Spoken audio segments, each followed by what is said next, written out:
senior pastor here at Boston Avenue United Methodist Church. We welcome you to our Holy Conversations this evening. We're delighted that you've come out. As you can see, there are refreshments on the table over here, so help yourself throughout the evening. We're glad for you to enjoy those as well. There's blank cards on your table. If you have questions this evening, if you'll write it on the card, and then if you hold it up, we'll have some people from the back come by and pick it up. And if we have time at the end, then we will field as many questions as we can. If you happen to need to use facilities, we have restrooms on this floor and the floor above. There's a women's restroom just out this door on the right as you go toward the back, in the first hallway to the right. There's a men's restroom on the left as you go out the left door, about halfway down the hallway. There's a single stall restroom upstairs, so you can either take the stairs or there's an elevator that will take you up there if that would be your preference. Last week we had a wonderful start in our first session of our Holy Conversations. This time, one of 4 sessions where we looked at what the Bible has to say about sexuality and what it says and what it does not say. Tonight we're changing focus. We're talking about transgender experience. We have a variety of people that are here who work in this arena to help us with that. We are delighted to have such a great panel of speakers. I'll be introducing them one by one as we move through the evening. But we're glad that you're here. Again, I'm sure we're going to learn a lot just by being together and hearing the presentations. But I also want to direct your attention to the little Holy Conversations card that was on your table, or maybe you picked one up as you were coming in the spirit of John Wesley, founder of Methodism, who believed that holy conferencing or talking together with other Christians was a means of grace or a way to experience God. We come at this with a couple of foundations: that all people are children of God, and the second one is love of God and love of neighbor are at the center of all we do here. Then on the back there's some therefores. We will honor the sacred worth of all persons, seek to do no harm, respectfully listen to learn, and explore the sources of our differences with goodwill, and at all times be kind, as together we humbly seek the mind of Christ and do the will of God in all that we say and do. So those are some foundations for us as we get started. Jennifer Solis, who is our minister with senior high youth and college students, is going to come and offer our prayer this evening. I invite you to pray with me. Creating and sustaining God, as we enter into this time and space, help us to remember that the holy work of listening is where courage begins. Help us to remember that you are indeed a constant presence in our lives. When we seek to understand, when we sit in our discomfort, when we acknowledge that we don't understand your mystery, when we work to make your vision of community come alive on the earth, when we experience the full presence of each other, both in our shared humanity and in our differences. You are there, you are at work, and we are yours. We thank you for a church where it is okay to ask questions and it is okay to think deeply. We thank you for those who are joining us this evening to share their expertise, their lived experiences, and their hearts with us. We ask that you work within us to enable receptive minds, illuminate our misunderstandings, inspire our learning, and plant and water the seeds that will grow our compassion for each other. It's in the name of your child we pray. Amen. All right. Although this is a new topic for many of us, it's not for our first speaker. Dr. Laura Arrowsmith is a radiologist in Tulsa and has been in practice for 38 years.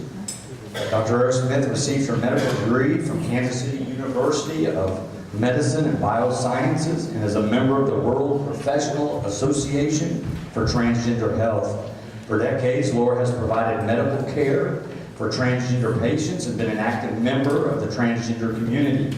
She does a large amount of teaching and activism for the transgender community, having given numerous presentations about transgender basics and transgender issues. Laura recently retired as Director of Transgender Programs and Director of Gender Studies at Oklahomans for Equality, the largest LGBTQ center that's here in Tulsa, Oklahoma. She joined the National Center for Transgender Equality Board in 2011. She's been actively helping that organization educate the transgender community on healthcare issues. Many of our staff had the privilege of hearing Dr. Arrowsmith present a few months ago.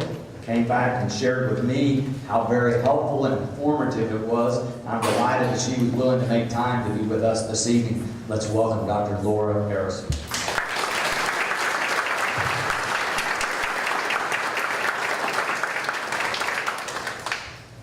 Good evening, everyone. We're so excited to be here to have a chance to share information and share about our lives. That's a little bit about me. Transgender. What is transgender?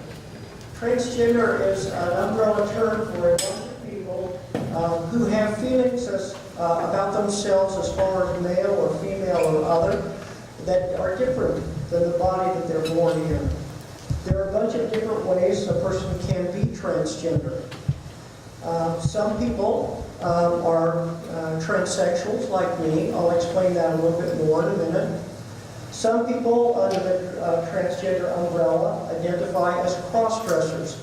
Cross-dressers are people who find emotional comfort and peace and calmness and happiness from dressing in the clothing of the opposite gender.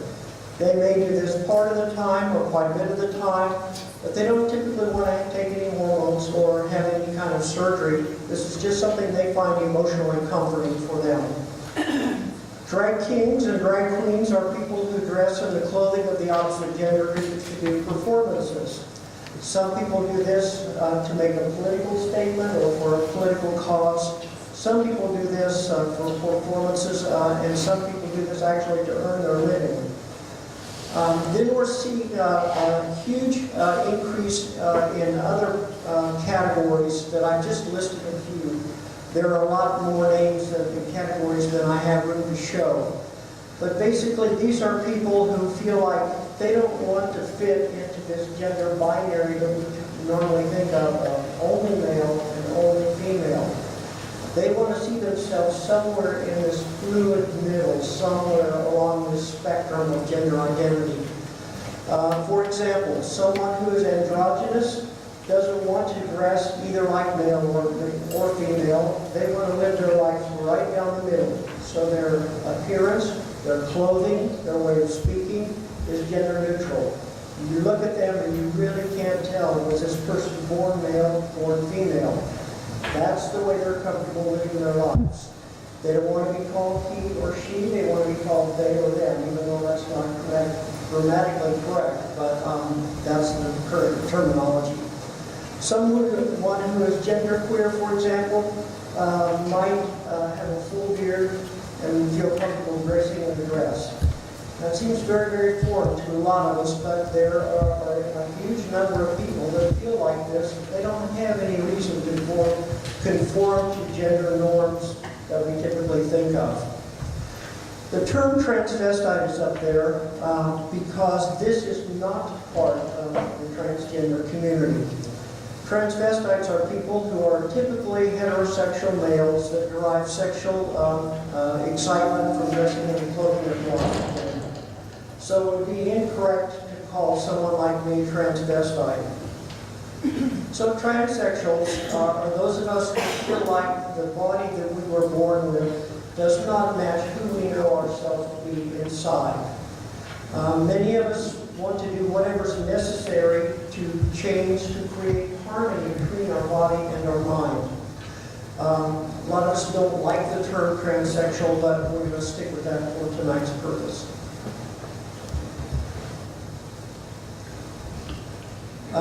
Gender identity. Every one of you has the sense of who you are as far as male or female or somewhere in the middle. You knew your gender identity by somewhere around the age of 4. It's not a conscious decision. You just knew it. All of us know our gender identity by around the age of 4. It is not changeable. It's unchanging. Your gender identity is hardwired into your brain. Okay? How would it feel to you if you got up in the morning Let's say for the gentleman in the audience, how would it feel to you in the morning if you got up and went into the bathroom and the reflection you see looking back at you is a feminine face? You go to your closet and the clothing that is there is women's clothing. How would it feel to you?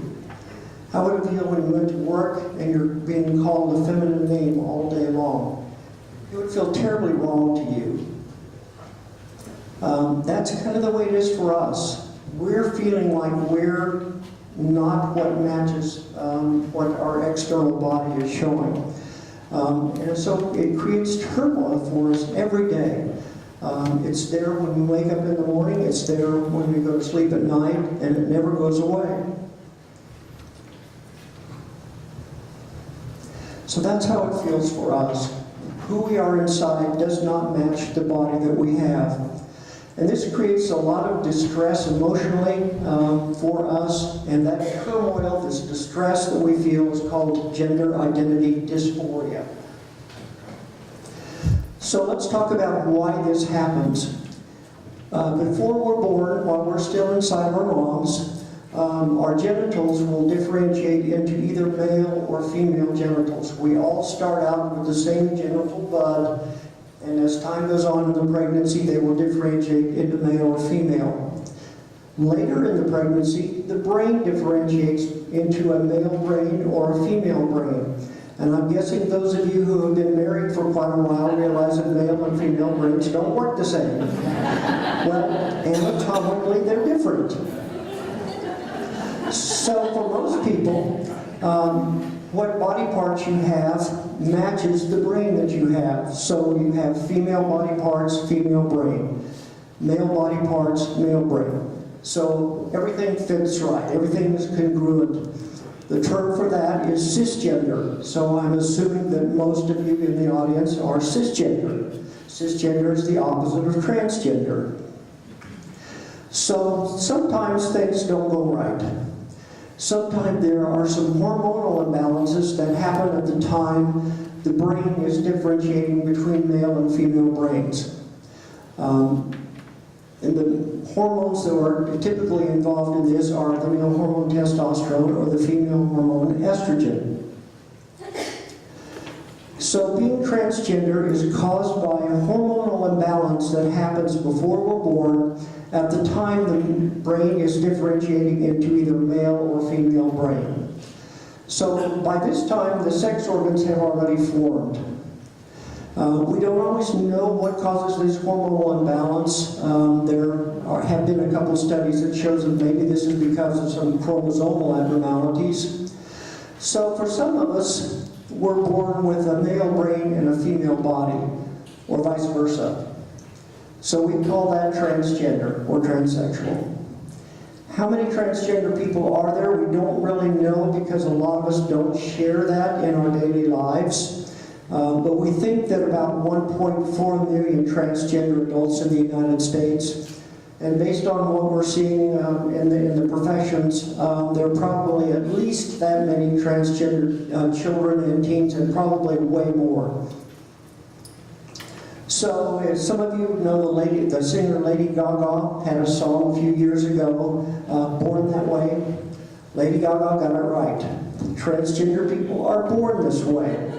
We're born with this congenital medical condition. Being transgender is not a mental illness. It's not a choice. It's not a conscious decision. We were born this way. It's not a childhood phase that we grow out of. It's not due to a midlife crisis. It's not because of anything our parents did or any bad experiences that happened earlier in our lives. This is the way we were born. How do we know this is true? We know this from multiple scientific studies in which there have been autopsies of transgender brains and cisgender brains, and we know that some people are born with a brain that matches their gender identity, but not their body. We know this from functional MRI scans and from SPECT scans. It's more likely someone will be transgender if they were exposed to some medications that their mothers took while they were pregnant. One of them is a medication called diethylstilbestrol, That's a female hormone, estrogen, that was given in the 1940s to the 1970s to prevent miscarriage. It was used on a lot of patients, and a lot of women took this.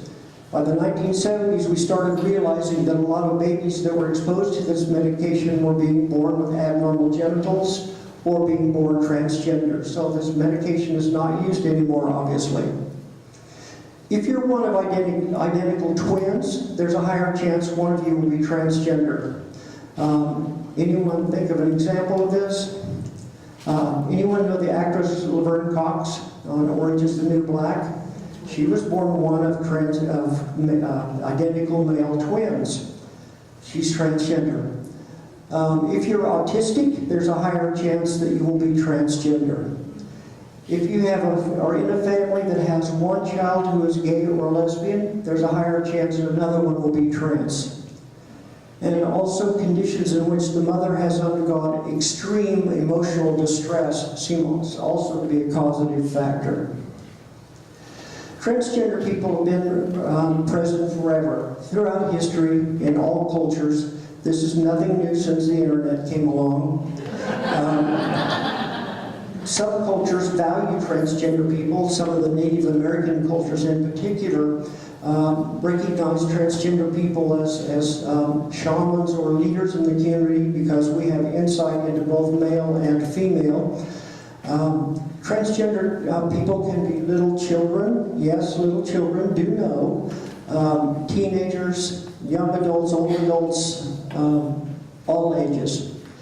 And some kids as early as 2 years old will say, "No, Mom, you don't understand. I'm not a boy, I'm a girl." And these kids do know. So we put a big emphasis in our culture on whether someone is a boy or a girl. We may decide what color clothes we put on the child, or what color they paint the walls in the nursery, and that kind of stuff. And there's this pretty rigid binary, this belief that there is only male and there is only female. In reality, there's a whole wide spectrum of how people see themselves. Anyone know who this little girl is? President Franklin Delano Roosevelt. My point in showing this is culture changes. When he was little, it was okay to dress a little boy in a dress and take his picture. Our culture is changing now, so we're seeing a lot more transgender people coming out.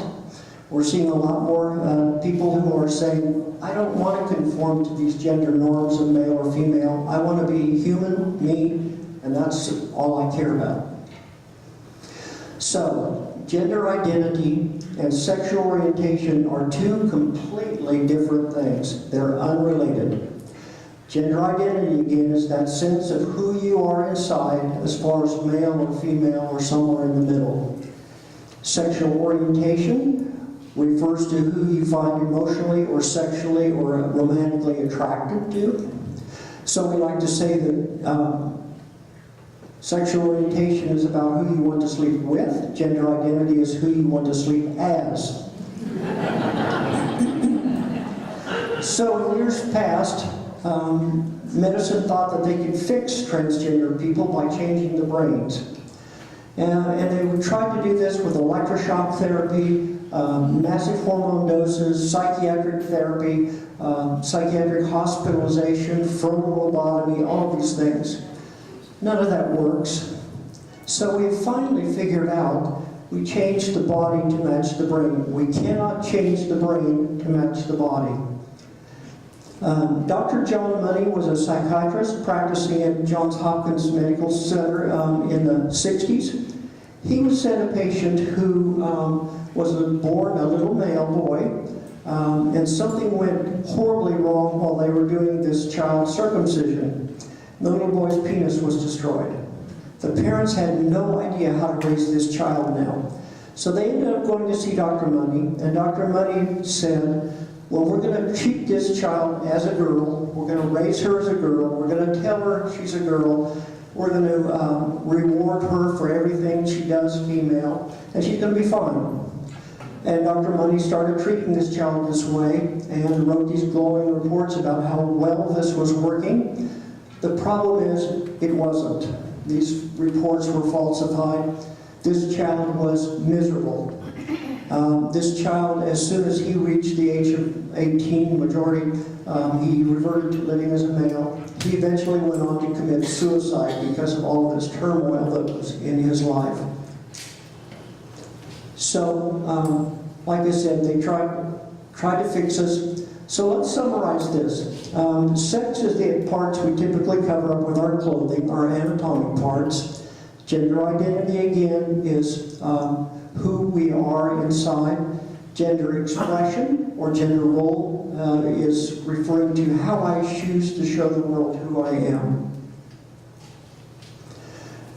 Those of us who are transgender are feeling a lot of emotions because things just don't match. Many of us will have guilt and anger and shame and depression. We may resort to self-harm or substance abuse as a way of coping with the pain we're feeling. We may have self-esteem problems. We may have eating disorders.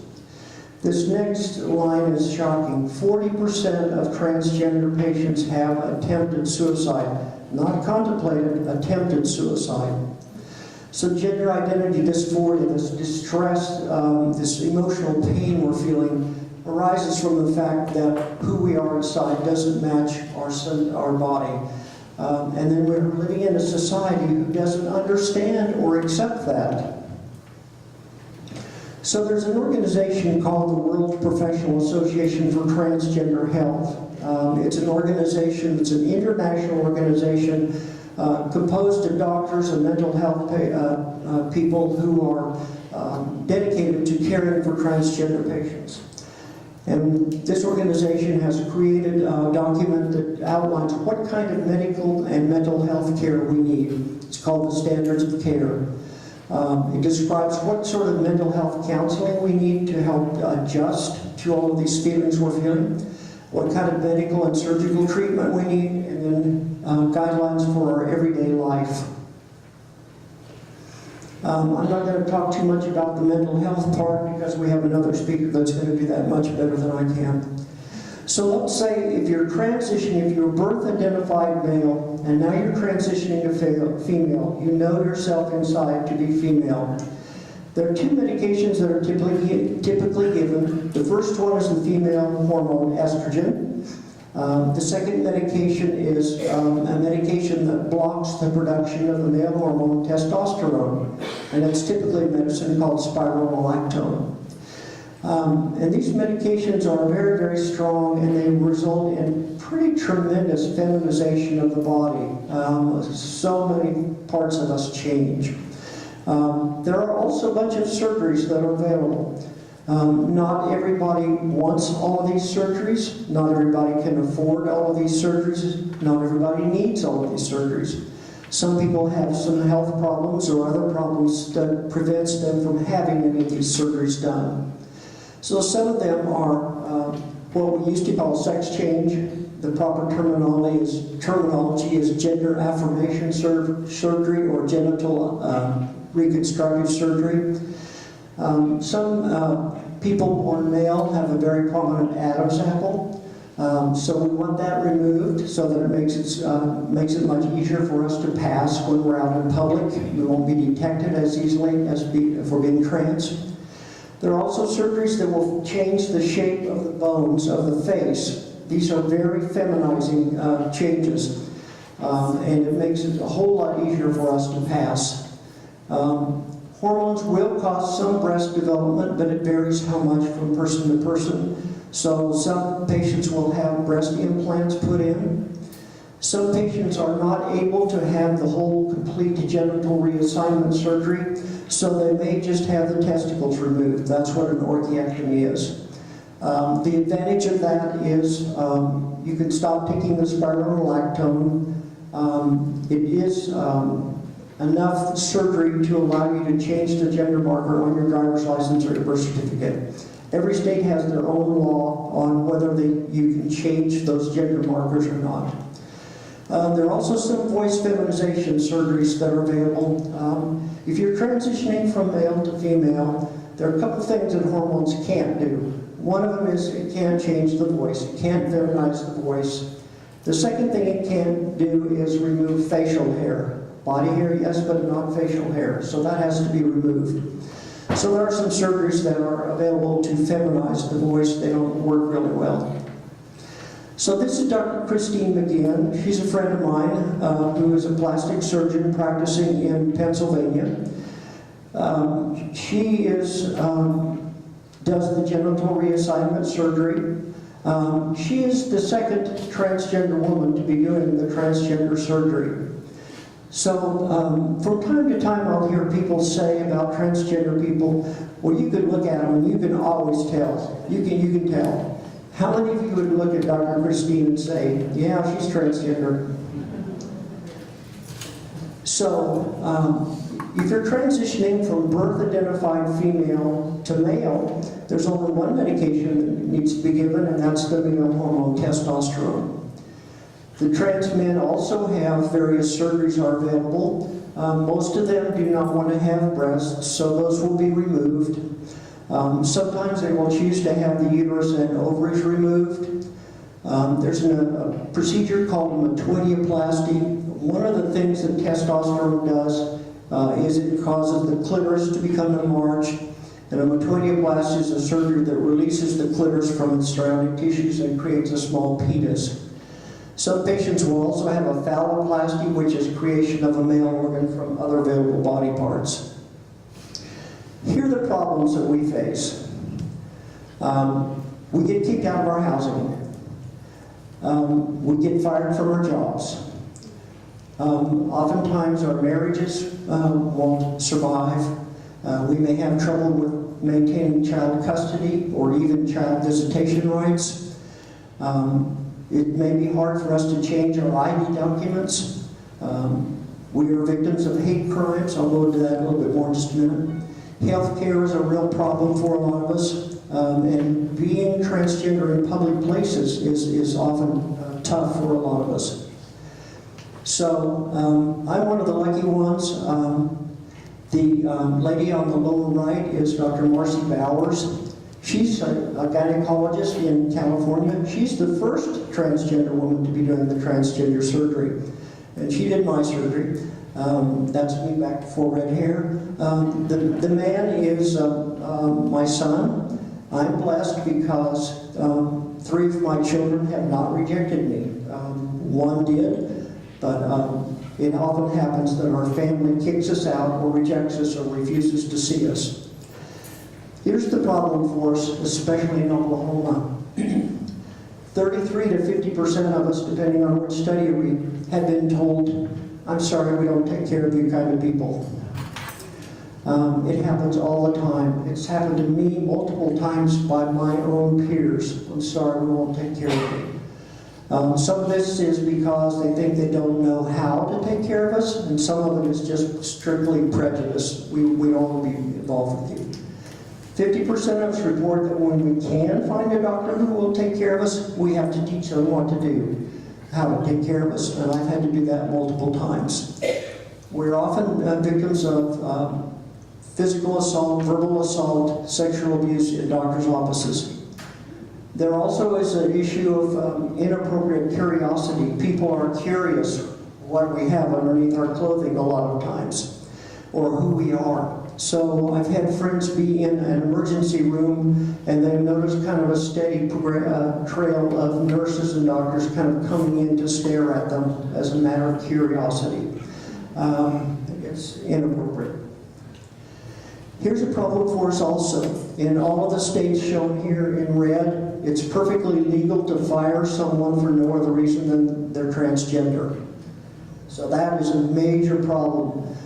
In my clinic, the patients that I see, the transgender patients, many of them have lost their job when they came out as transgender, or they're now underemployed, they're working at fast food places or something like that for minimum wage, because that's the only work they can find.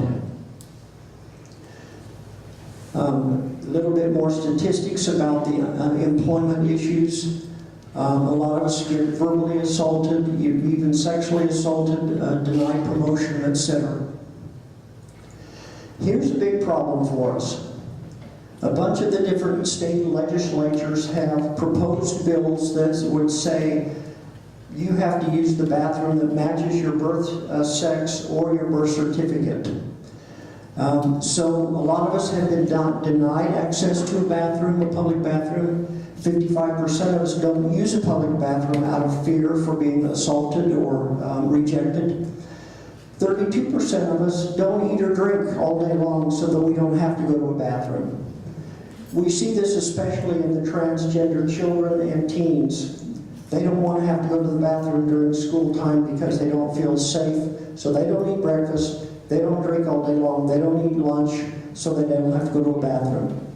Consequently, we're starting to see some problems with their urinary tract because of that.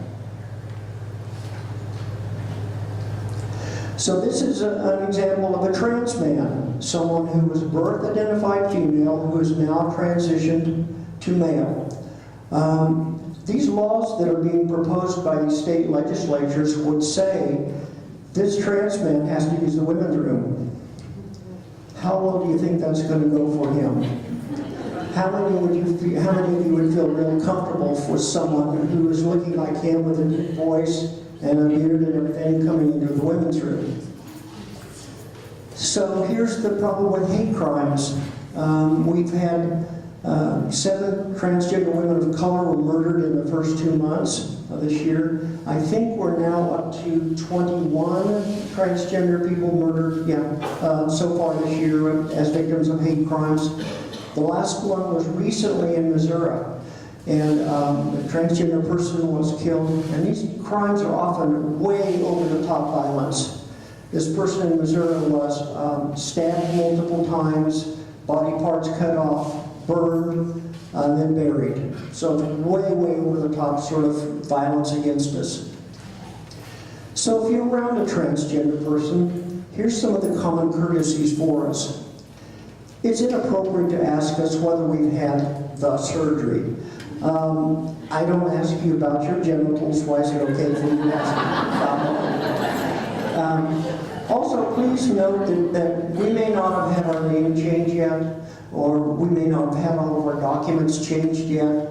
So please just ask us, what name would you like me to use? What pronoun would you like me to use? And respect that. Also, if you're curious about our lives, just ask if it's okay to ask questions. Most of us are willing to share our lives and our stories. Sometimes we may not want to do that in a public place, but most of us are willing to talk about what our lives have been like. There are terms like she-male or it or tranny or he-she. Those are inappropriate. Those are highly derogatory terms. And once again, don't call a transgender person a transvestite, because if you call me that, I would probably hit you with my purse.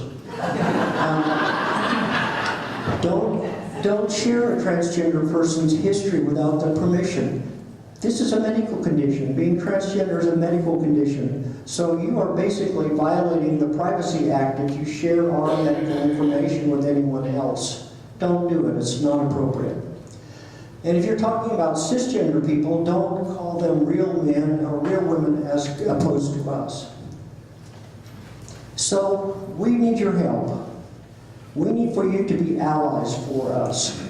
If you're in a grocery store or somewhere and you hear people talking about transgender people and they're saying things horribly wrong, just interrupt them and say, you know, I heard this old lady talk at the church the other day, and here's what she said. Here's what the truth really is. So stand up for us.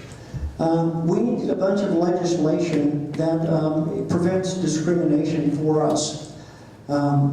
We need some more television shows and more newspaper articles and magazine articles and stuff about us that are positive and informative. We need for medical schools to teach how to take care of transgender people. Only about 30% of medical schools offer any sort of teaching about gay, lesbian, bisexual, or transgender community of people. And most of those are, the information is directed towards the gay or lesbian population and all zero towards the transgender population.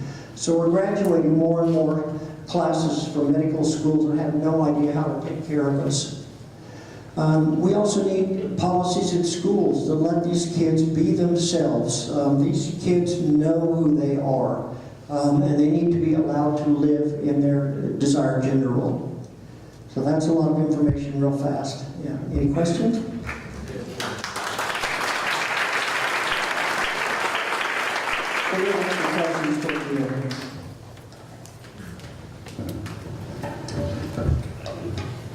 Thank you so much. Our next speaker is Taylor Burns. Taylor's been a licensed social worker for 27 years, currently has a private practice here in Tulsa.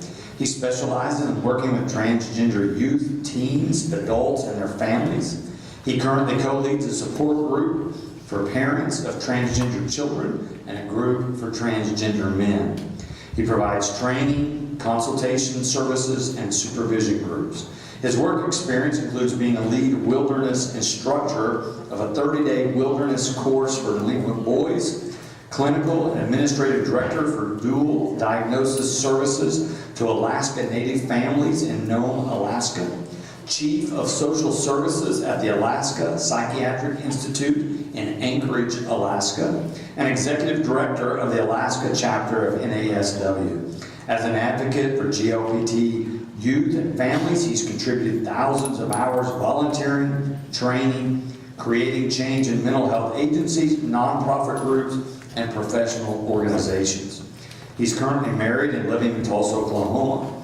He's the son of Charlie and Jean Burns of Stillwater, Oklahoma, and grandson of Fred and Pearl Eilers of Moreland, Oklahoma, who were the Farm Family of the Year one year in Oklahoma. Let's welcome Taylor Burns.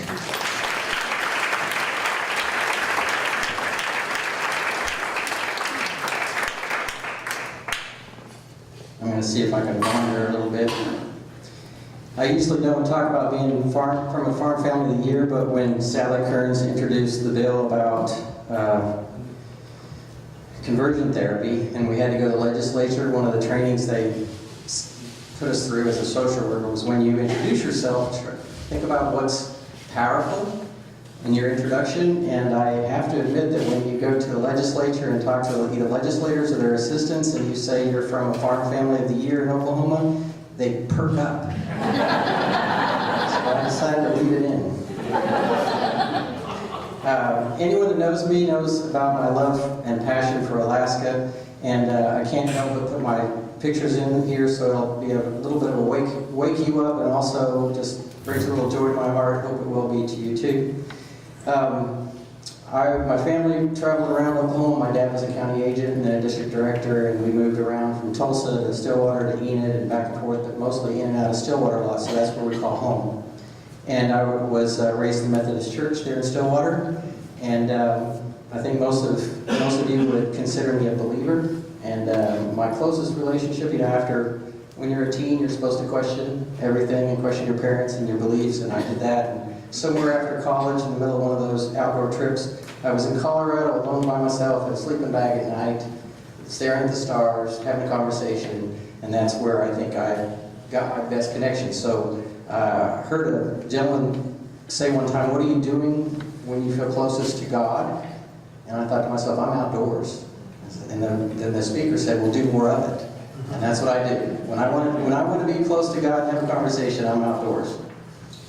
So, which one was this? That one. Okay. So he kind of went over my resume. I wanted to tell you, I lived in Nome, Alaska for 5 years. They say Nome years are like dog years. It's kind of like being there 45 years.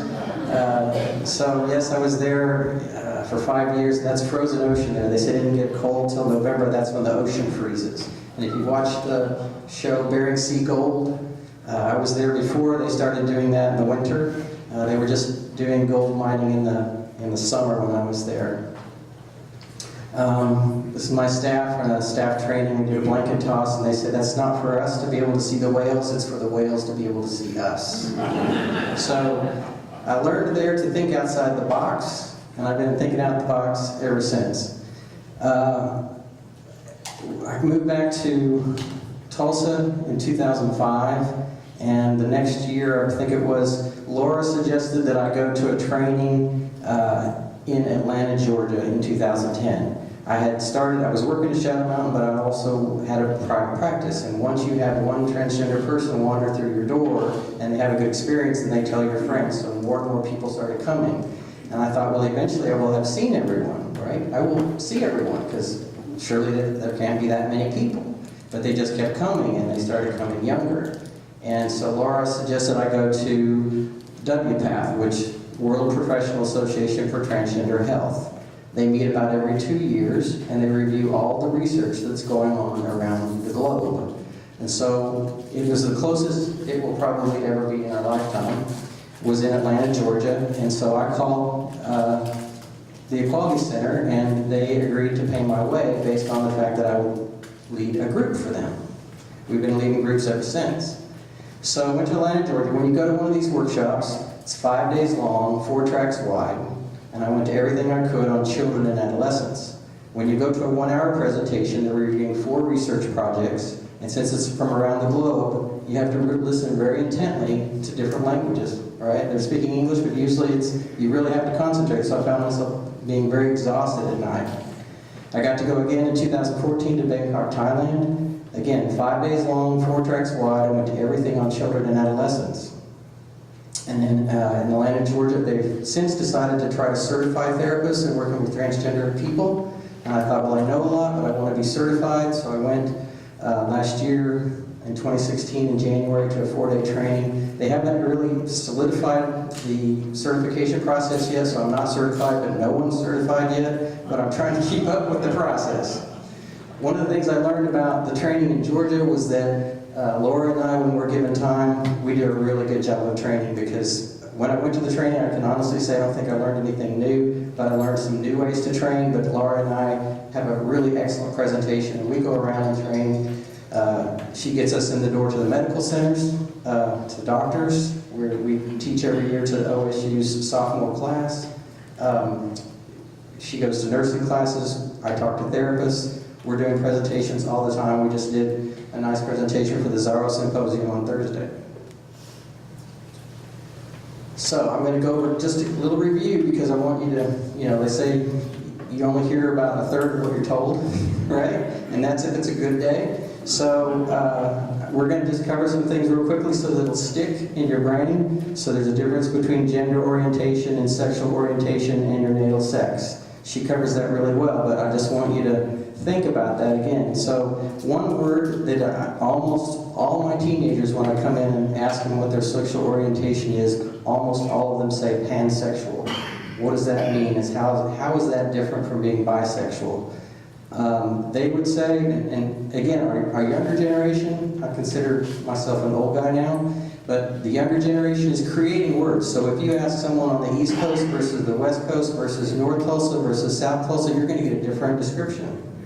So this is in general, that pansexual means I'm attracted to male or female or anybody in between. It doesn't really matter what the package is. I'm attracted to a person's brain and heart, not necessarily what they look like or what their gender is. Now that's different than bisexual, because a bisexual person may say, I'm attracted to someone who's male, or female, really female, but maybe not anybody that's in between, in that what I call the gray middle.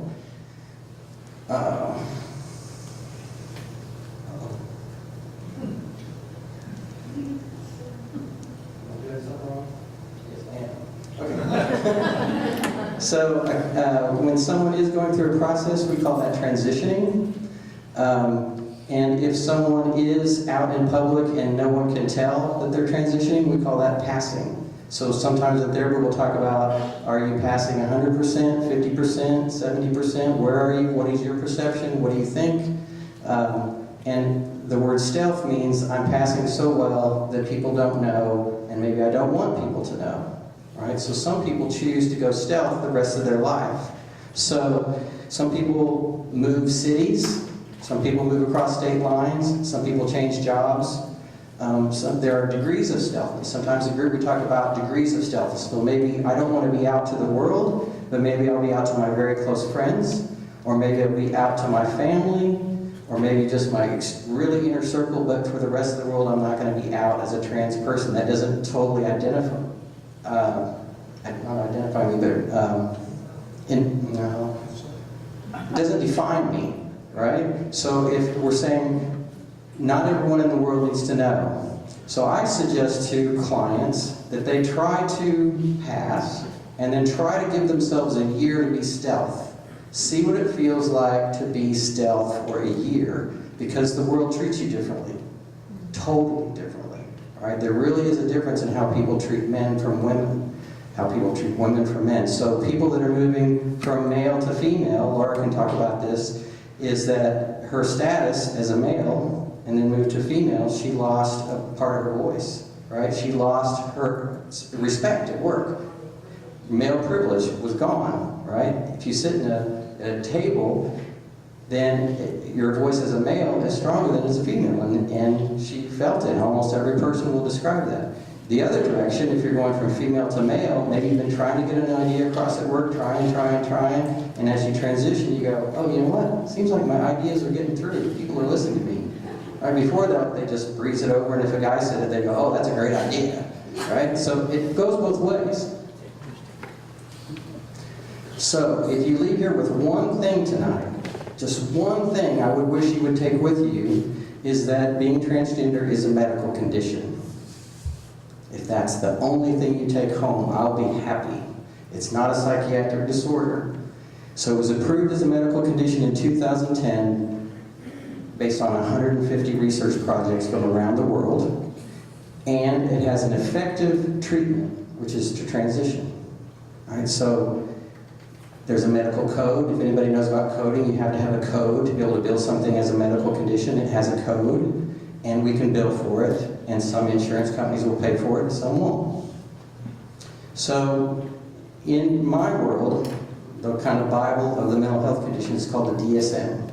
So the DSM-3, and then the 4, and the 5. So we're currently at DSM-5. But back in '94, they put in the DSM-4 that there was gender identity disorder, and it was considered a disorder, a psychiatric condition. They took it out in 2013, took it completely out, and while I was in Atlanta in 2010, there was heavy debates about whether to leave anything in at all. And they wanted to just completely take it out of the DSM, but they decided to leave in this category of gender dysphoria, meaning you are not happy with the fact that your brain and body don't match. Just your unhappiness is a reason to get therapy, right? Just like grieving from a loss of a loved one is a reason to get therapy. They wanted people to be able to use their insurance to get help, because there's not a lot of places where you can get help. So they just left it in just so that people could have help from a therapist and have it paid for. So being transgender is not a choice, it's an awareness that you have a medical condition. Right? It's an awareness. So that's where I think people think, well, that's a choice. No, it's an awareness. If you're told from the time you're little, you were born a little boy, and you think you're a girl, most of the adults around you who haven't been educated are going to tell you, no, you're a little boy. And I call that getting squelched, right? Well-meaning people, parents, grandparents, preschool teachers, church members are saying, no, you're a little girl, or you're a little boy. And it's well-meaning, it's just not accurate. So it's a medical condition, and children need help for their medical condition. Most parents come to my office and say, well, when they turn 18, then they can start to transition. Well, that to me, that's like saying, well, my child who's been identified as diabetic, you can start your insulin when you turn 18. No one would do that, right? No one. But it's a really hard decision because we just haven't gotten enough education yet. So I equate it to, if we're getting in the car and we're headed to Portland, we know we want to go to Portland. When we find ourselves on the highway to Nashville, what do? You turn around the car. We got on the wrong road. Whoa, turn around. We're going the wrong direction. And that's what people feel like in their bodies. And so we see children Sometimes they get upset between 2 and 4. Sometimes they get upset in first grade, because in first grade, that's where they say little boys line up over here, little girls line up over here. So you'll see kids get upset in first grade. Sometimes we see it in puberty, where they realize maybe they were allowed to just kind of do what they wanted, play with the toys they wanted, be around who you want. You can be pretty androgynous as a kid until puberty hits. So when puberty hits, that's when we see another level of angst. People go, whoa, whoa, whoa, wrong body. So that's a time period when we can try to help to intervene. So that's where we're like on the road to Nashville. They realize I'm on the road to Nashville, but I'm really supposed to be going to Portland. So you'll see kids go, whoa, whoa, whoa. And the longer you go to Nashville, right, the more gas you're burning, the more time it's going to take to turn around. And that's where if we can start puberty blockers, we can just go, okay, if we're not sure, we'll start kids on puberty blockers. It means puberty is going to stop in that moment in time, and we're going to give ourselves some time to think. It's like stopping in Little Rock, not Little Rock, but more like Missouri, right? But you're stopping somewhere, right? You're going to stop and just think about it. If you change your mind, you can take away the puberty blockers and puberty still starts going strong. But if we're clear that we really should be headed to Portland, then we're going to start hormones and get going the right direction. Now, as Laura talked about, it's very expensive, right? So here's a story. I had a family come in with an 8-year-old. 8-year-old born a boy. Feels like I'm a girl. And mom and dad were divorced but on board and said, she can ride a bike in high heels like nobody's business, right? Definitely loves to wear dresses, likes to design dresses, likes to sing, wants to be a mermaid. All right, so I said, well, you know, at age 8, we don't really know, because kids play. So let's just wait and see. And at age 9, they came in and said, puberty's hit. You know, like if they reach stage 2 Tanner of puberty, then we know, yes, they are transgender, okay? So they came in and said, yes, we think puberty started. And I said, no, not at age 9. That should be like 11, 12, right? No. So I referred them to a pediatric endocrinologist who confirmed, yes, they're past stage 2 Tanner. Yes, they've started puberty. So yes, then we need to start puberty blockers. Now dad's like taller than me and has big broad shoulders and big football player shoulders. And dad's like, I don't want my daughter to have football shoulders. So that's the purpose for puberty blockers. Let's help. It also helps, like, unbelievably, electrolysis costs unbelievable amounts of money, so it can cost up to $20,000 to get your face done.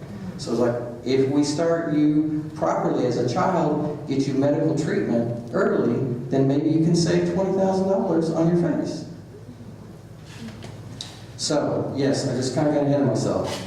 So children play, and that's what I advise families to come in. Let me help you do an assessment and get kind of on track. But it's not a condition, it's not a disorder, so these children don't need therapy, they need support. So you know that. So, yes, transition takes time, money, and access. And so there's Chaz Bono. I remember when Chaz started transitioning, and Chaz looked kind of funny in the middle, right? But he's looking pretty good now. Laverne looks pretty good, but it takes a lot of money. These are 2 local kids. I can talk about them because they have books and they've been on the front page of the paper, they've been on 2020, they've been on Vanity Fair, so I'm not outing them. They dated for a while and that made them extra famous. They're not dating now. Katie Hill's on the right, Aaron Andrews on the left. Katie was born a boy, Aaron was born a girl, and they got started on hormones in high school, and they had surgeries between high school and college. And that's how it should be. That's how it should be. That's ideal. So that their high school diplomas are in the right name, their ACT and SAT scores are in the right names, their bank statements, their driver's licenses are in the right names, their gender marker on their driver's license is correct, they could be in dorms, they catch up developmentally with their peers. If we don't start, if we wait till they're 18, they're going to be developmentally and socially behind. Right? So if we want to keep our children up with their peers, we need to keep their medical condition treated.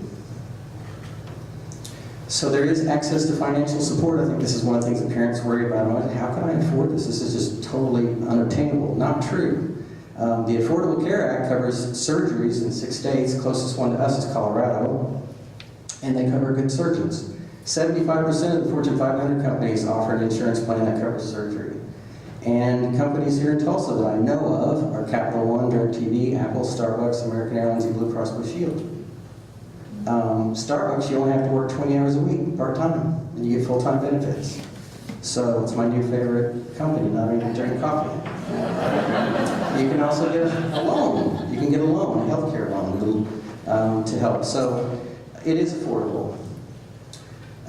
Just wanted to say this, that reparative therapy, conversion therapy is not legal at this time. Sally Kearns tried to make it legal. That's one of the reasons I went down to the legislature. None of the professions were of licensure, like I'm a licensed clinical social worker. There are also LPCs, LMFTs, psychologists. All of our professional organizations say this is not only not helpful, it's harmful, and we're not allowed to do it. And as a social worker, I'm not even allowed to refer someone to get reparative therapy. So I think even Sally got a bill through, no one would be able to do it except for someone probably who called themselves a Christian counselor who wasn't licensed. So otherwise, no one that's actually professionally licensed will be able to do it because of their own professional ethics. So what does treatment include? An assessment, both a child, the adult, and their family. Advocacy, so sometimes I have to deal with schools, hospitals, psychiatric facilities, places that aren't treating people well. Medical intervention and how to advocate for that, and support. And it is fine. Okay. Okay. So I'm going to go to the number of places you have to make changes is just insane. If you've gotten married, you know that, but it's even worse if you're transgender. So how to support? Laura covered this already. Listen, allow, refer, be an advocate, create safe space. I want you to think about is there a time in your life when you felt alone? Right? Almost all of us you go through some period of time in your life where you felt really alone and you felt like maybe no one was there for you and it was like you were struggling with something that was really big but you felt really alone. And that's how trans children feel, right? So they may not know anyone else, never met anyone else, not in their school, not in their family, never met anyone. So that can be really daunting. So this is a little nugget. He was rescued out of Nome, Alaska. He's at the Seward Sea Life Center in Seward, Alaska this summer. He's 3 months old. And of course, as a baby walrus with no other walrus around, he needs love and attention. So this staff member is assigned to him for the day for hug therapy. And you saw him, he crawled up on the pallet, nuzzled in, and I've got pictures of him just nuzzling away. Well, wouldn't we want the same for our children, right? So that's why we started a children's support group. So children can meet other children and not feel alone. So we have the parents group, we have a teen group for 13 to 18-year-olds, and we have a children under 12s group. Let me get here. So transphobia. You've probably heard of homophobia? Well, there's transphobia. And just like there can be internalized homophobia, there can be internalized transphobia. So even transgender people who were born in a very phobic state or family can have internalized transphobia. So that is a therapy issue. Sometimes people hate themselves for being transgender, just like sometimes people hate themselves for being gay. If you grow up in our little red state, you buckle the Bible belt, right? Some people are told that they're an abomination so long they think it's true. So that is an issue. Microaggressions can be things you say to people that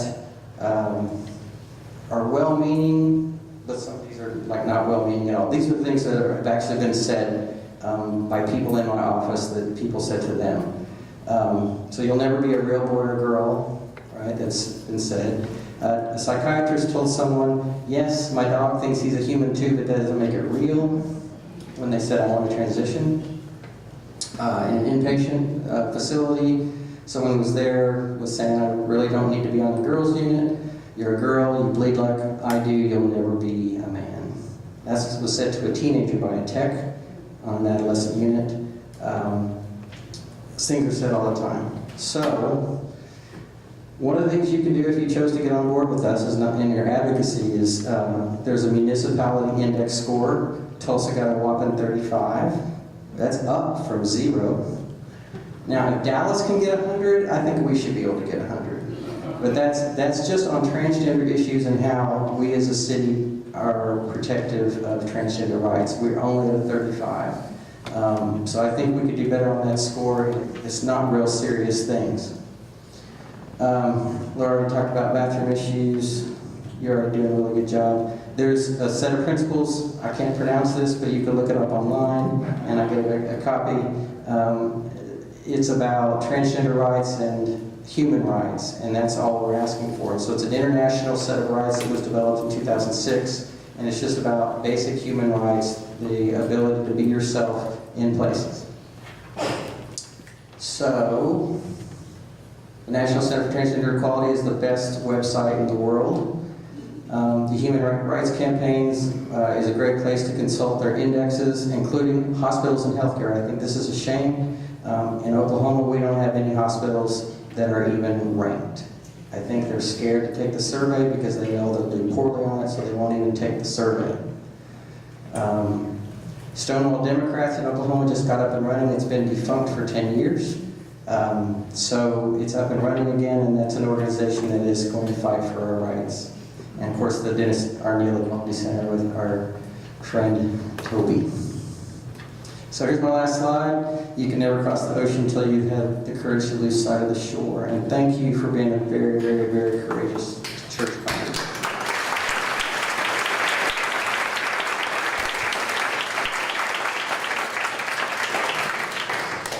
Thank you, Taylor. Very informative. Everybody learning something tonight? Yes. I'm learning a lot. Alyssa Bryant is here. She graduated with distinction in 1987 from the University of Oklahoma College of Law. Upon graduation, she joined one of Tulsa's most prestigious law firms, where she was a partner. She now enjoys working as a solo attorney and as a frequent speaker on transgender topics. Alyssa planned and moderated the first full-length continuing legal education program that was approved by the Oklahoma Bar Association on the rapidly evolving field of transgender law. She's now conducted 5 seminars approved for continuing legal education credit for lawyers in Oklahoma as well as in Kansas. She's a member of the board of directors of Oklahomans for Equality and the University of Central Oklahoma's Women's Research Center and BGLTQ+ Student Center. If you'll welcome Alyssa Bryant.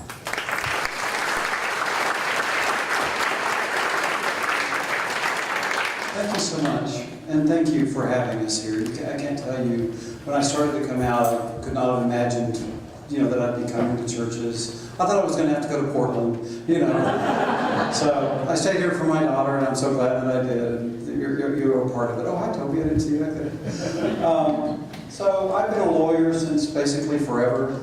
Any other lawyers admit they're lawyers? Okay. I was CPA for about 4 years before forever. I say I'm the father of 4 children. We did a lot of variance. I believe that I fathered 4 children. I think it's the best thing I've done in this lifetime. I don't see that as inconsistent with my gender identity. I was in those birthing rooms. I saw what my ex-wife Nancy did, and I have to respect it, and I know our roles were different, and I fathered 4 children. They call me Dad, and I'm happy that they do. I want to prove some things here that I'm the staff to one cat. Her name is Hypatia. There she is. This is, Taylor's got his salmon, so I've got my cat. Her name is Hypatia. And so we're going to go in. Now, the trans community is seeing a lot of things coming out recently. I'm not trying to make this political, but these are things that you might have seen. There were educational policy guidelines that were very protective of our population that were overturned after Betsy DeVos was in office for 13 days. The military ban, how many have heard of that? The transgender people are no longer allowed to serve in the military. There's some 6,000 to 15,000 active service members in the military currently. The question is not whether they do serve this country. They do serve. They're there in greater numbers than non-transgender or cisgender individuals. The question is whether they'll have to do so secretly or whether their service will be honored. And this is just last week. You saw this news.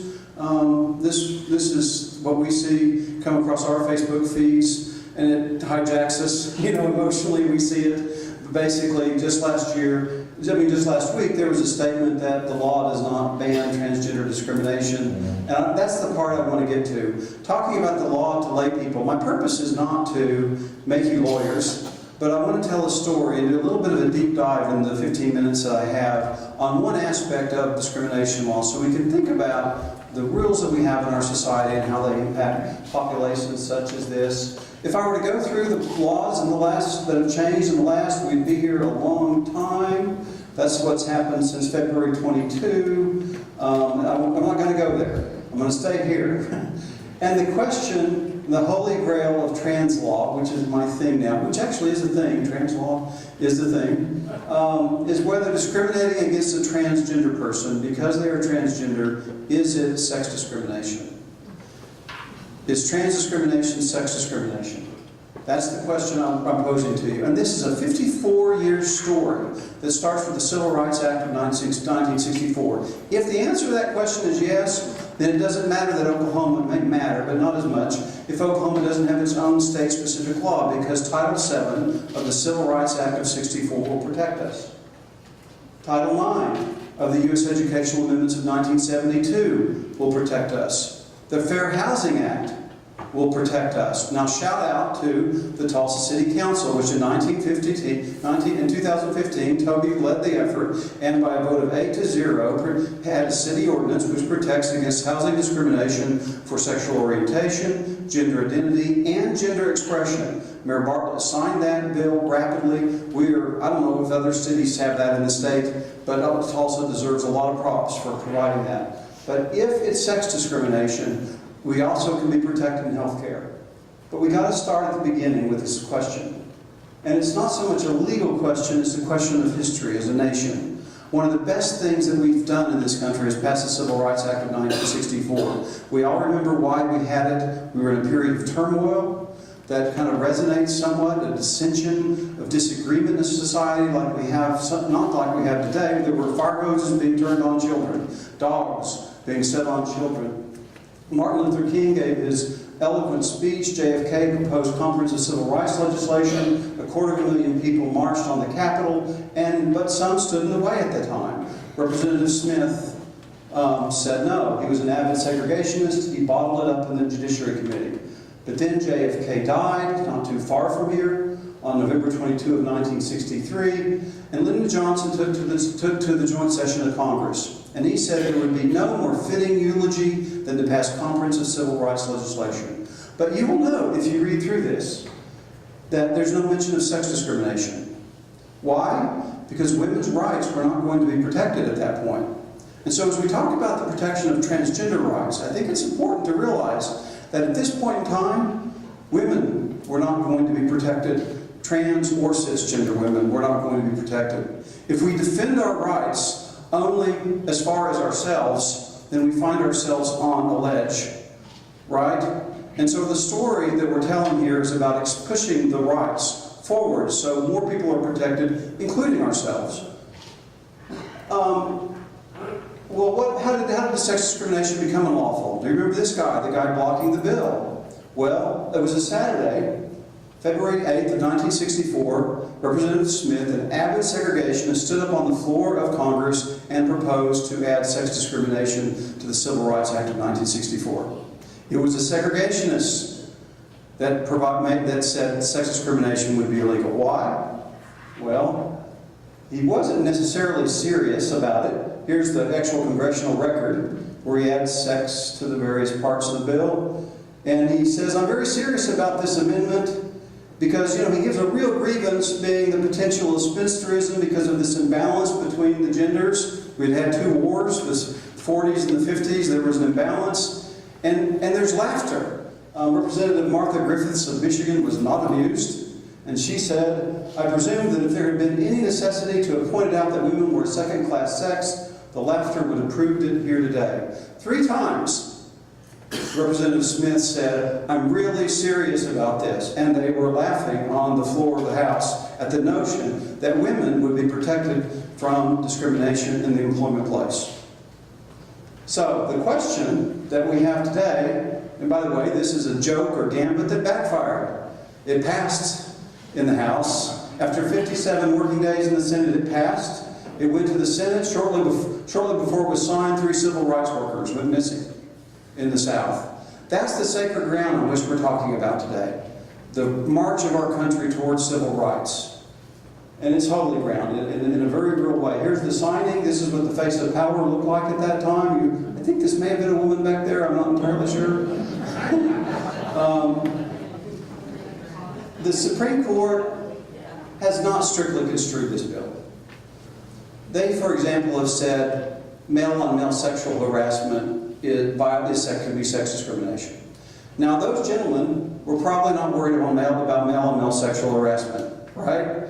But they said, the Supreme Court said, no, we're going to go past that because a statute, we often go beyond the principle of evil to which it was covered to look at the language. And some words have power. And if we say we're a nation that protects equal rights and have equal rights, if we say we're a nation which is not going to have sex discrimination, that has power. And this justice who wrote this said male-on-male sex discrimination is not okay. And we're not going to have it, even if that wasn't the intent necessarily of the gentleman and the few women that passed the bill. And that justice who wrote it was Justice Scalia. All right?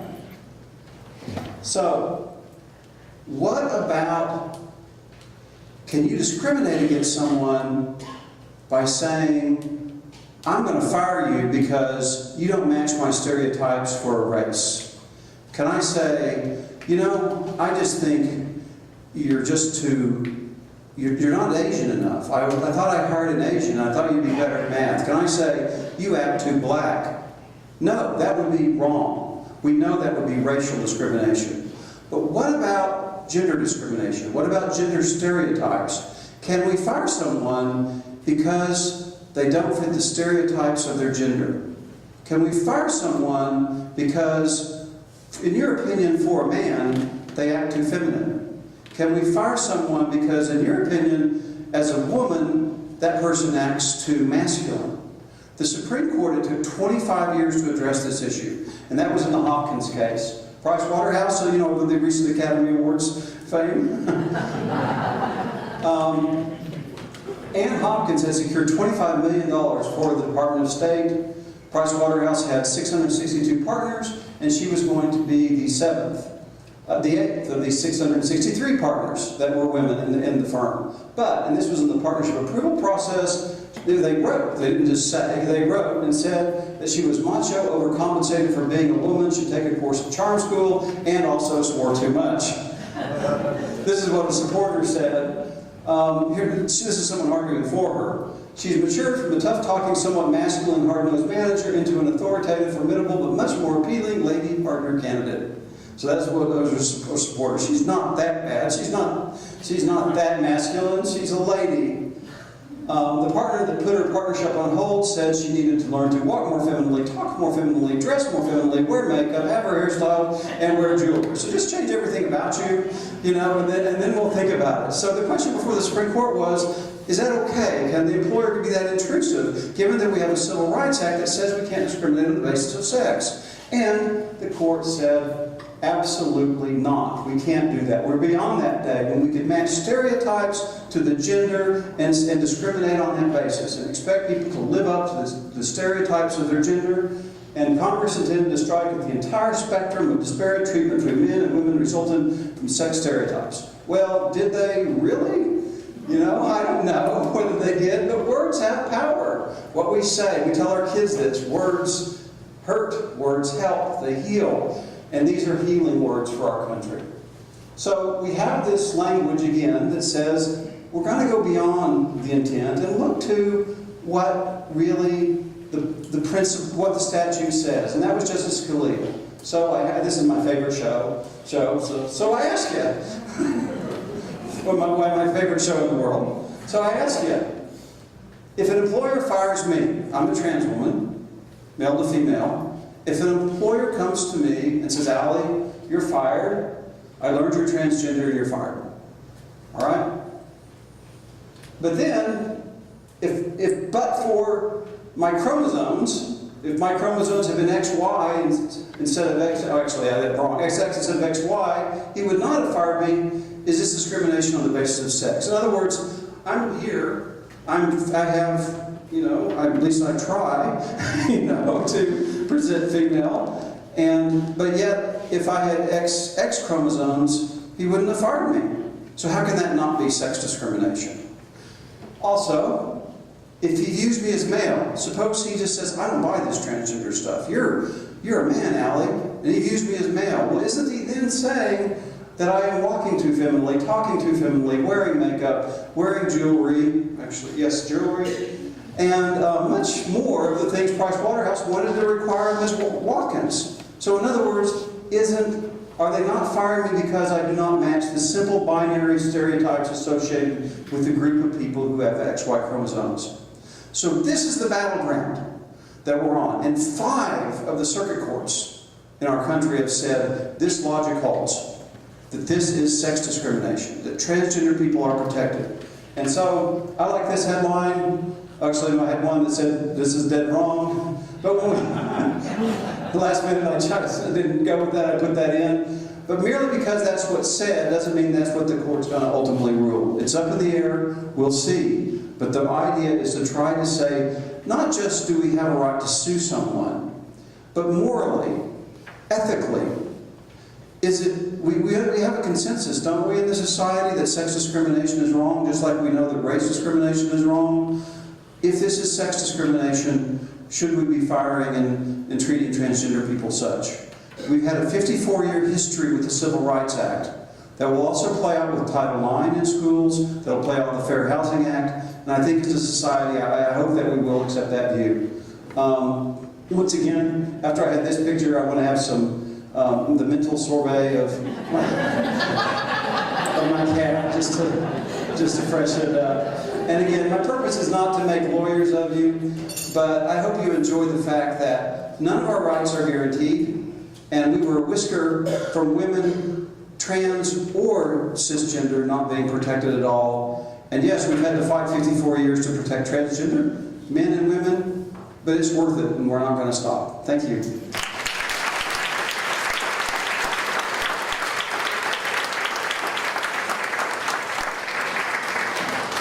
Our last presenter tonight is Reverend Erma Pregler. She's an ordained elder in the United Methodist Church. She serves at Faith United Methodist here in South Tulsa. She's their pastor of congregational care.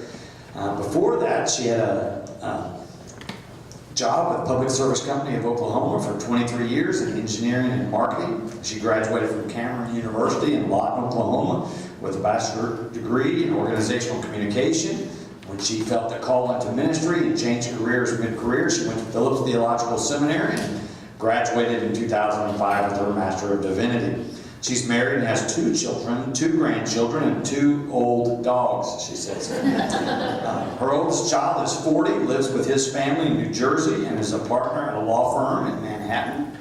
Her younger child is 21 and majoring in biology with his sights set on medical school.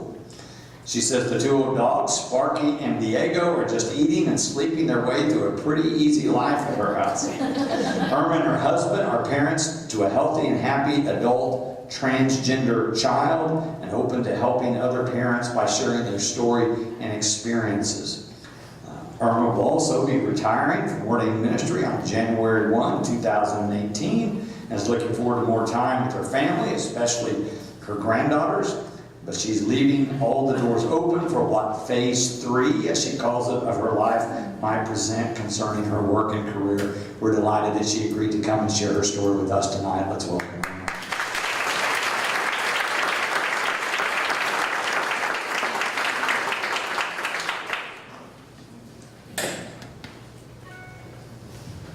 I may be challenged here because I'm a preacher and I need my hands to be able to talk. So they want me to click a button and follow a script here tonight. I will begin by saying that my oldest son is the son that I'm talking about tonight that is transgender, and he is over 40 years old, and I always ask his permission before I tell this story. And I would say to you that we have been through all of these stages, and he is definitely stealth, because where he lives, where he works, no one has any idea or any clue that he ever was a little girl. I have some pictures here, and do I point at that or that? What am I pointing at to make this work? Pointing at that? Is it going to give me a picture? Which arrow? There you go. This was my baby girl. So these are kind of in chronological order, and I'll share a couple of pictures here as we go along that'll kind of give you an idea that this baby was born, looked like a girl, and I treated her like a girl for a long time. She got a little bigger and she liked to wear more of the Levi jean kind of thing, and so for picture day I pulled the hair down out of the pigtails and made her look very beautiful. If you can see that I even put lip gloss on this child, because by this time I was pretty sure that she didn't like it. And so we would talk about these days a lot. A lot of people, the first thing they want to know is, when did you know that your child was transgender? I think I always knew it. I'm not sure how, but 40 years ago there wasn't internet. There was no one in my family. I didn't have a church that ever would not talk about anything like this of any sorts. I had no resources. All I knew is that my child was really different, but I really, really loved my child. And so as the years went on, I just began to watch and listen, and I knew in my heart that the day would come when we would have to have a conversation. I wasn't sure how early or when that would come, and the day came when she was 7 years old, and I do go between he and she, and when I refer to she, I'm talking about before she before she transitioned, and when I say he, it's usually after the name change. So I will probably go back and forth here tonight. But she was 7 years old, and at that time I was really trying to reinforce that she was a girl, that she was a pretty girl, that she was a smart girl, and so every night we had what I called a woman chat, because I wanted to make sure that she knew that she was a little girl. But I also wanted to make sure that she could talk to me about anything. And one night she was going to bed. She's about 7, 8 years old. And as we got ready to go to bed and we had our prayer and read the story, and I said, well, let's have our little woman chat. Is there anything we need to talk about tonight? And she says, well, Mom, there is something I need to tell you. It's really important. And I'm kind of afraid to tell you, but I need to tell you something really important. And my heart went from somewhere up here right down to the bottom of my stomach, because I knew this was it. And so she said to me, she said, Mom, I don't think I'm really a girl. And there it was. There it was. And so I don't remember what I said. I kind of stammered around and said, well, what do you mean? Can you explain a little more? What are you talking about? You are a girl. And she said, no, I'm really not. I know everybody thinks I am, but I'm really not. On the inside, I'm a boy. And I've always wished that I could redo that conversation, but you don't get do-overs in some of these things.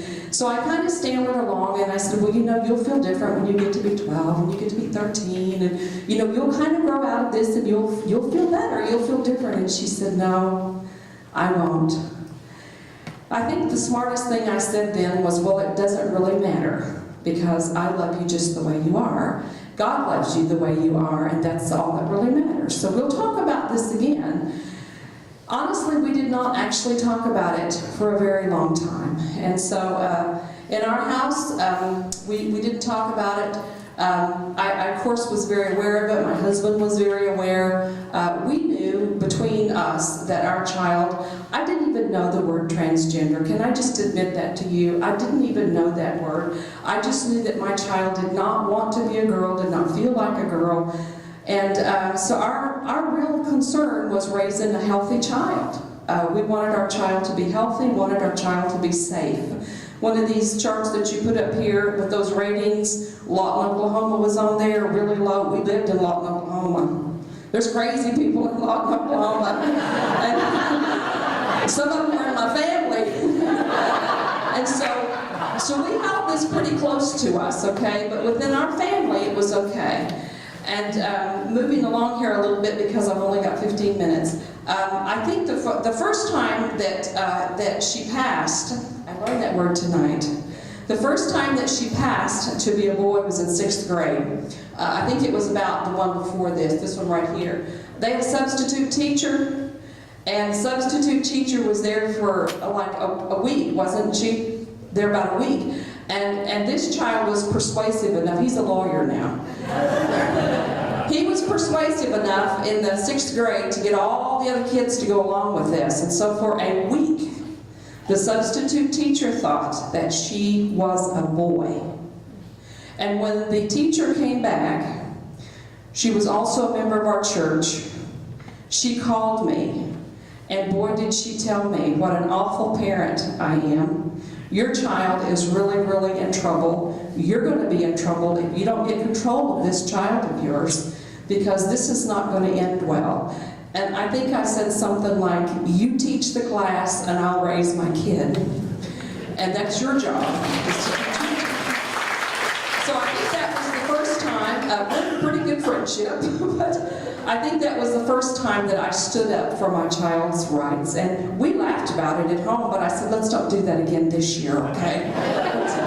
Let's don't do that. So this was about junior high, and nice leather jacket going there, kind of kept the hair curly. See, at this age, sometimes girls can still be tomboyish and it's okay. When they hit puberty, it's not okay anymore. Because when puberty came, it got really tough. And I'm not going to stand here and tell you that this was all easy, because we had our moments. We had lots of moments of arguing and crying and being really angry with each other, because I wasn't ready for the world to know what looked like I had failed as a parent. Because that's the way I was feeling. I must have done something wrong, something happened, or my child wouldn't be this way. But then on the other side, inside of me, I was terrified for my child's safety. And so I wanted desperately to keep my child safe.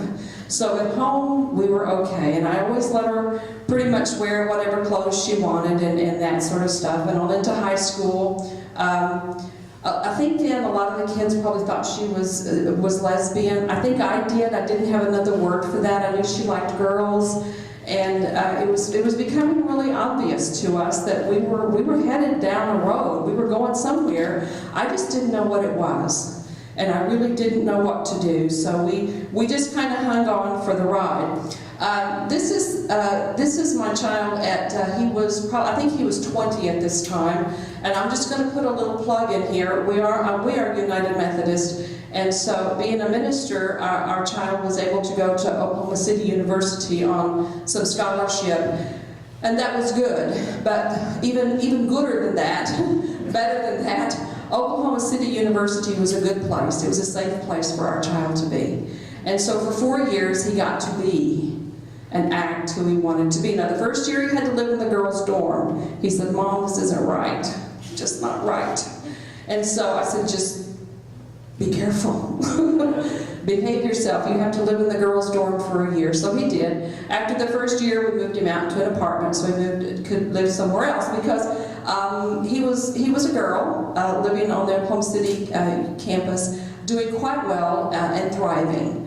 And this made us happy. So it was at the end of college that we came out to the family. I need to tell you something important. When he was 19, in his first year at Oklahoma City University, he was a freshman in college, and we got a newborn baby at our house. God has a wonderful sense of humor, and so he was about ready to leave OCU, and this is one of my favorite pictures of all times of my two boys.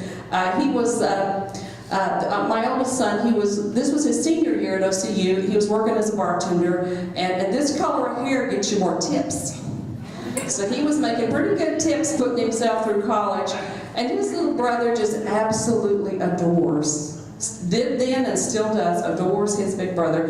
This is one of my favorite pictures of all times. This is what a transgender family looks like. Some people wonder, this is what it looks like. So, about this time here in our family, I think he had already gone off to law school. He had decided by this time to be a lawyer, so he moved to Boston. And I have to tell you, it was one of the saddest days of my life when that truck rolled out, and I cried and I cried and I cried. And the little one, I was crying so much, and he said, "Mom, I promise I won't ever move to Boston." I said, "Son, I don't want you to move to Boston, but Mama's sad." He goes, "I will never move to Boston." I was so sad that he was leaving, but you know that was one of the happiest days of my life. Because he was going to do, and he was going to be, and he was going to be able to live, and he was going to be able to be himself in a brand new place. And I must tell you, we didn't know what was going to happen, and we didn't know the answers to questions. I knew very little to nothing about transgender, but he taught us. Because I would say to him, "I don't know what you're talking about," and he would teach us. We had phone. This is my husband, so I keep pointing back here, the handsome man in the blue shirt. That's my husband. So we would have these conversations long distance on the phone, and he would tell us, "I'm going into counseling. Things are, moving along here. I'm in the hormone therapy. Is that what that's called?" And so his voice had begun to change, and things really were changing. He changed his name. When you're a lawyer, you know how to do things like that. And so it came in real handy. So he changed his name, and I have to tell you about our summer of transition. Some people have their defining moments. We had a defining summer. And this summer came about to be the real defining work for me as a parent that I need to share with you. He had talked to us about the upper body surgery, and I said, "You need to explain to me what that means." And so he did. To this day, I don't know how he paid for that, because he paid for it himself. He figured it out. He got it done. This kid always did this. He did this his whole life. He made his own way, and I feel like most of the time all we did was just kind of hang on for the ride. So he's educated us. So our children can educate us a lot. So he did. He told us what was going to happen, and he told us about the upper body surgery, and he did not want me to be there. He said, "No, I have friends." "I don't want you there, Mom. I love you, Mom, but I don't want you there." So I stayed here. It was during an annual conference for Methodist. We know what that means. And this surgery was taking place in New York City. So after the surgery was done, that was in January, he came home in August. And when he came home in August, by this time he had, I need to back up and tell you that when he changed his name, his new name is Micah.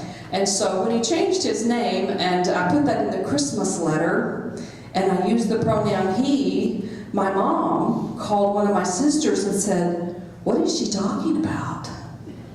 Okay, my mom was one of the last people that I told, and she still doesn't get it. She still doesn't get it, and she still will not call my son by his name. But anyway, we shared this with the younger one, who at that time was 6, and he said, "Mom, that sounds like a boy name." And I said, "Well, it does, doesn't it?" So we just kind of went along. "Yeah, it does. It sounds like a boy name."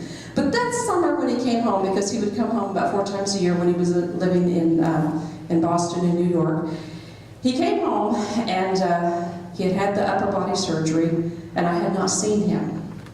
And folks, I was already entering into a stage of grief. I didn't know what was happening to me, but I was in a stage of grief, and I was taking a class at Phillips. It was called Death and Dying. It was taught by Dr.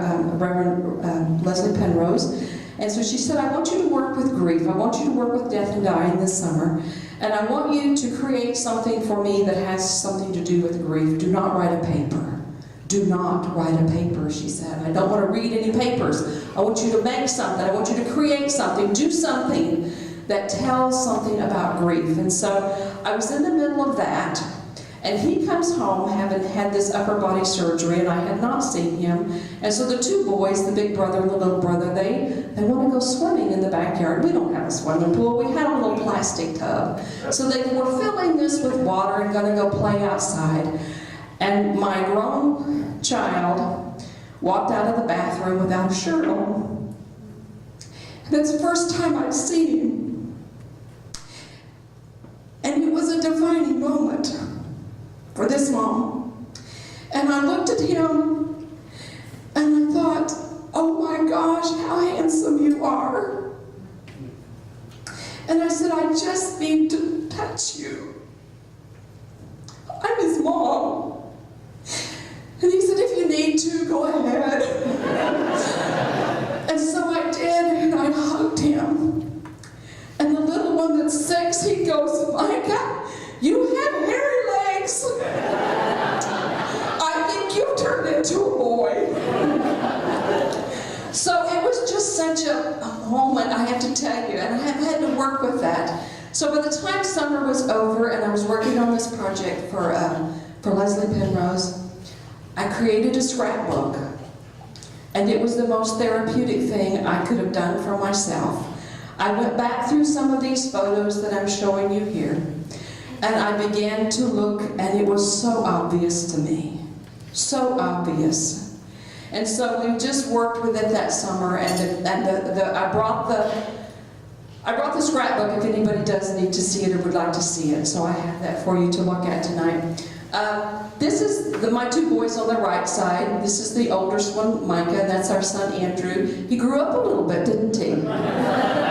He grew up a little bit. He's very understanding, and he has been a good educator to his friends about what it means to be transgender. I remember when he was about 10 years old, and he brought some of his friends into the house, and I don't know what 10-year-olds talk about all the time, but part of the conversation was, you come here and I'll show you. So they're going through the house, and he's showing them pictures. This was my brother when he was a girl. This is my brother now. And these 10 and 11-year-olds are going, really? So he educated them on that. Kids do really well, you know that? Okay, I'm going to, here he is now. He is married, he has 2 wonderful children. These are our grandchildren. Science and technology can work miracles, can they not? There's a lot of other things that I could tell you, but I would need a very, very, very long time. I just want to share with you a couple of points of interest that I think have been important for us as parents that I would say to you, and that is that we listened. I don't think we were perfect parents, but I do think that we listened. And he shared with us at some point in his transitioning, when he was in therapy, he told us that he was the youngest person in the group. And I asked him to explain, why is that? Why aren't there more young people? And he goes, oh, Mom, you don't understand. He said, most people don't transition. Most people don't do therapy. They don't have surgery until they're much older. And I said, I don't understand why they would wait that long. You know what his response was? They wait until their parents die. Because they don't want to disappoint their families. They did not want their parents to know. So, anyway, he transitioned early. He's stealth. I like that word. He is stealth. Some things I would say to you are, you need to listen to your children and let your children educate you, because they will.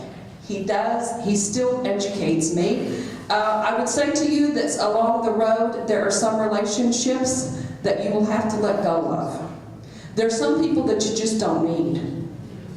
You just don't need some of those people in your life, so it's okay to let go of them. Sometimes that hurts, but being a mother and one who loves my child more than anything else, or what I care or think about other people's thoughts or their opinions, I always choose my child. Another thing I think that we did that's been helpful to our child is that we expressed and told him in more ways than one that the church is not God.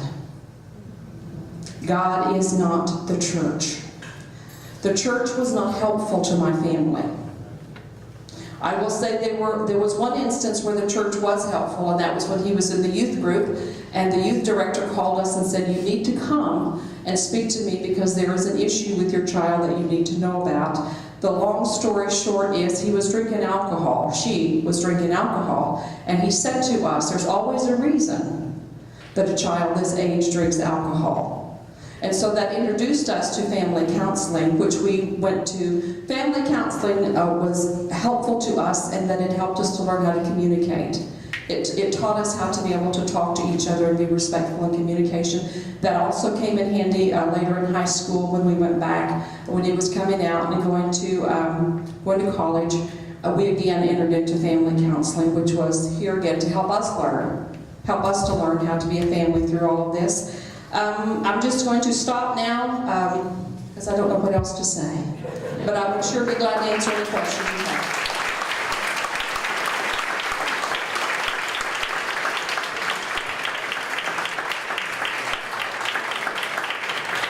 Thank you so much. Well, we've covered a lot in 90 minutes. We appreciate the four of you being so willing to share with us.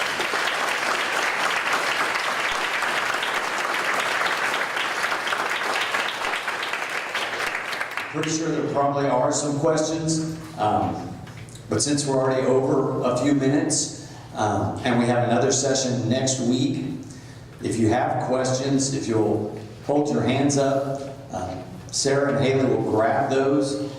I will bring answers, either if I think I have them, or maybe not, but I know some people that might have answers. I'll bring answers and responses to any of your questions. Next Sunday night, we'll be back 6 to 7:30 right here. We'll be looking primarily next week at where we are in the United Methodist Church. As Erma said, maybe we haven't always been, okay, I'm pretty sure that we haven't always been the most helpful organization when it comes to sexuality and how we treat each other. So we'll be dealing more with what those issues are, what's going on in the denomination, where we are as a Boston Avenue Church, and how we can move forward. So appreciate so much your coming tonight. If you have, nobody had a question? I didn't see anybody hold up a card.